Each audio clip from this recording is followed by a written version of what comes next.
ریپاچنیز daughter, ریپاچنیز کی بیٹی، written by نتھانیل ہاتھورن۔ کہانی کا اردو میں خلاصہ۔ عشق و محبت کی ایک خوبصورت داستان ہے جس کو فرضی قصہ یعنی فینٹیسی کہا جا سکتا ہے۔ اس کے واقعات اور کرداروں کا حقیقی دنیا سے کوئی تعلق نہیں ہے۔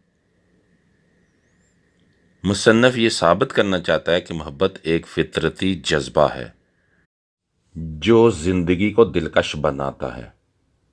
مصنف کے مطابق علم کا بنیادی مقصد انسانی بھلائی ہونا چاہیے۔ کہانی میں اس سائنسدان پر تنقید کی گئی ہے جو اپنی تحقیق کو خطرناک مقاصد کے لیے استعمال کرتا ہے۔ یہ سائنسدان تحقیق کے جنون میں خود کو انسانی دنیا سے لا تعلق کر لیتا ہے اور اس کا دل انسانی محبت سے عاری ہو جاتا ہے۔ ڈاکٹر ریپاچنی کو خدا نے غیر معمولی صلاحیتیں عطا کی ہوئی ہیں اور وہ انسانیت کے لیے محسن بن سکتا تھا، مگر بدقسمتی سے وہ غلط مقاصد کے اصول میں لگ گیا۔ وہ نہ صرف ایک ماہر کیمسٹ یعنی کیمیاءدان تھا بلکہ ماہر نباتات بھی تھا جو جڑی بوٹیوں سے ایسی دوائی تیار کرنا چاہتا تھا جو انسان کو دوسروں کے لیے زہریلا اور خطرناک بنا دے لیکن خود تمام قسم کے زہر سے محفوظ رہے۔ اس مقصد کے لیے اس نے اپنے گھر کے ساتھ ملحقہ ایک قطع زمین کو ایک باغیچے میں تبدیل کر دیا تھا۔ اس نے اس میں مختلف قسم کے پودے اگائے ہوئے تھے جن کے پھول اور پتے مختلف رنگوں، شکلوں اور خصوصیات کے مالک تھے۔ اس نے ایسے مصنوعی پودے تیار کر لیے تھے جن کے اثرات زہریلے تھے۔ اس باغ میں ایک قدیم چشمہ تھا جس کے درمیان میں ایک خطرناک پودا اگایا گیا تھا جس پر نیلے رنگ کے پھول لگتے تھے۔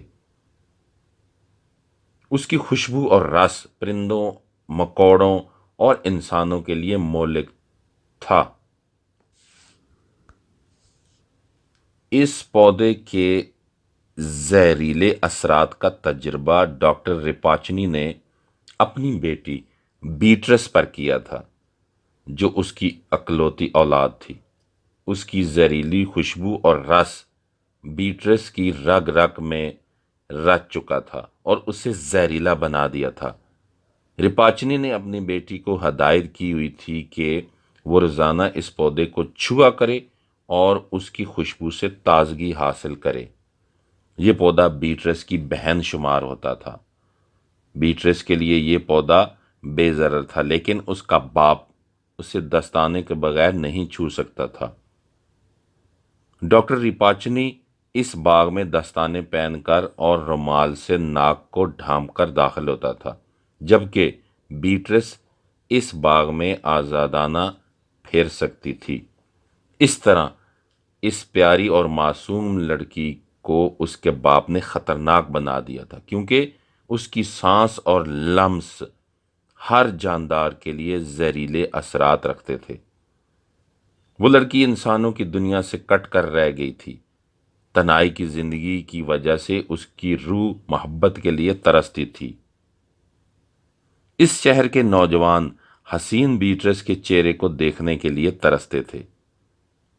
اتفاق سے یونیورسٹی کا ایک نوجوان طالب علم بیٹرس کے عشق میں مبتلا ہو گیا۔ اس کا تعلق اٹلی کے ایک خوبصورت جنوبی علاقے سے تھا اور وہ یونیورسٹی میں تعلیم حاصل کرنے کے لیے آیا ہوا تھا۔ اس کا نام گیوانی تھا اور وہ فطرت کے حسن کا دل دادا تھا۔ اس نے ریپاچنی کے باغ سے ملحقہ ایک قدیم طرز کی عمارت میں ایک کمرہ رہائش کے لیے کرائے پر لے رکھا تھا۔ اس کمرے کی کھڑکی باغ کی جانب کھلتی تھی۔ گیوانی نے ایک دن خوبصورت بیٹرس کو باغ میں ٹہلتے ہوئے دیکھ لیا تھا اور اس کے عشق میں گرفتار ہو گیا تھا۔ وہ اس سے روبرو ملنے کی خواہش کرتا تھا۔ اس کی بوڑھی مکان مالکہ نے ترس کھا کر اسے وہ خفیہ دروازہ دکھا دیا جو اس باغ میں جاتا تھا۔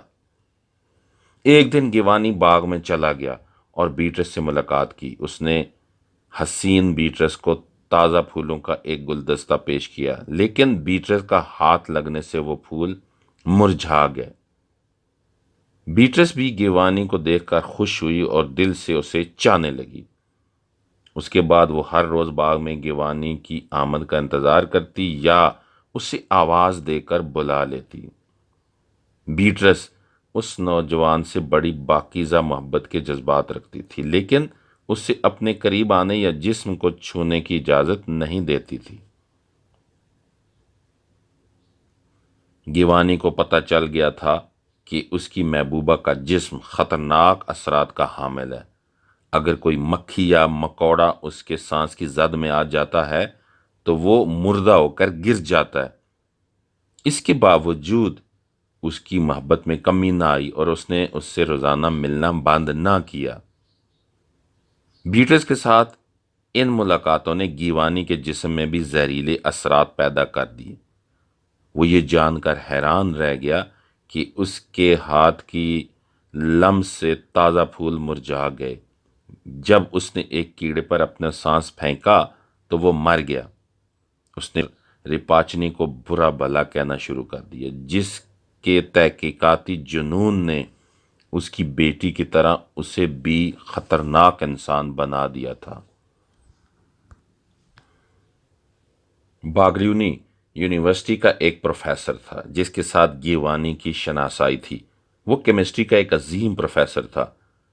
گیوانی نے جب ایک دن پروفیسر باگلیونی سے ڈاکٹر رپاچنی کا ذکر کیا تو اس نے ڈاکٹر رپاچنی کے بارے میں اچھے خیالات کا اظہار نہ کیا۔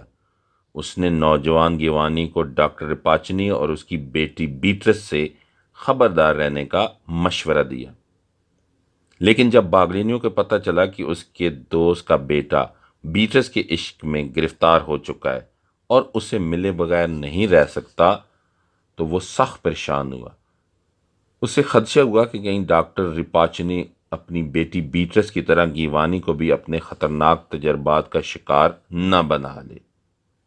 ایک دن جب وہ گیوانی کے کمرے میں آیا تو عجیب سی بو پھیلی ہوئی تھی۔ گیوانی نے اس کے سامنے اعتراف کیا کہ بیٹرس کے ساتھ ملاقاتوں نے اس کے جسم کو بھی زہر آلود بنا دیا ہے۔ اس رحم دل اور انسان دوست سائنسدان نے سوچا کہ اپنے دوست کے بیٹے کو برے انجام سے بچانے کا ایک ہی طریقہ ہے کہ وہ رپاچنی کی بیٹی کے جسم کو زہر کے اثرات سے پاک کر دے۔ اس مقصد کے لیے اس نے ایک تریاک تیار کیا اور ایک خوبصورت شیشی میں ڈال کر گیوانی کو پیش کیا اور کہا کہ اگر وہ اور بیٹرس اس دوائی کا ایک ایک قطرہ استعمال کرتے رہیں تو ان کے جسموں سے زہریلے اثرات ختم ہو جائیں گے اور وہ دوبارہ نارمل انسان بن جائیں گے۔